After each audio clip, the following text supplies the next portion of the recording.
চাহ বাগিচাসমূহত আমি ডিসি সকলক কৈছো যে আপোনালোকে যাতে বিভিন্ন ধৰণৰ কৰবাত LED, কৰবাত টেলিভিছন, কৰবাত পৰ্দা যি ধৰণৰ ব্যৱস্থা কৰিব পাৰি চাহ বাগিচাসমূহত যাতে আমি এই ঝুমুৰ নৃত্য তাৰ জনগণক আমি দেখুৱাব পাৰো। আমাৰ ইয়াতে খোলা থাকিব।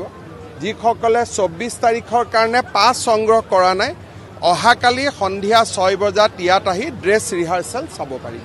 ৱৰ্ল্ড ৰেকৰ্ডৰ কথাটো অহা নাই, কাৰণ ৱৰ্ল্ড ৰেকৰ্ড মানে কি আপুনি এটা নিজৰ ৱৰ্ল্ড ৰেকৰ্ডে নিজে ভাঙি থাকিব লাগিব। গতিকে আমাৰ ইয়াতে এইবাৰ নতুনত্ব হ'ল যে 60খন ৰাষ্ট্ৰৰ ৰাষ্ট্ৰদূতে ইয়াত আহি একেলগে ঝুমুৰ নৃত্য চাব, যিটো বিহুত নাছিলে।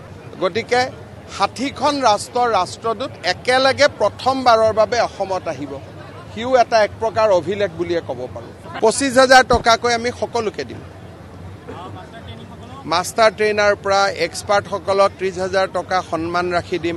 মাষ্টাৰ ট্ৰেইনাৰ আৰু শিল্পীসকলক আমি যোৱাবাৰ যেনেকৈ বিহুত দিছিলোঁ এইবাৰো তেনেকৈ আমি সকলোকে দি দিম। আমাৰ 8খন বাগিচা আছে। 8খন বাগিচাত আমাৰ চাহ কল্যাণ মন্ত্ৰালয়ৰ পৰা ঝুমুৰৰ কাৰণে জড়িত যিমান বস্তু লাগে এটা সাংস্কৃতিক কেন্দ্ৰ হিচাপে আমি এই বস্তুখিনি কিনি দিম। গতিকে 8খন বাগিচাটো আমি সমূহীয়াভাৱে 25,000 টকা আৰু নাচিবলৈ অহা ল'ৰা ছোৱালীসকলক ব্যক্তিগতভাৱে 25,000 টকা দিম।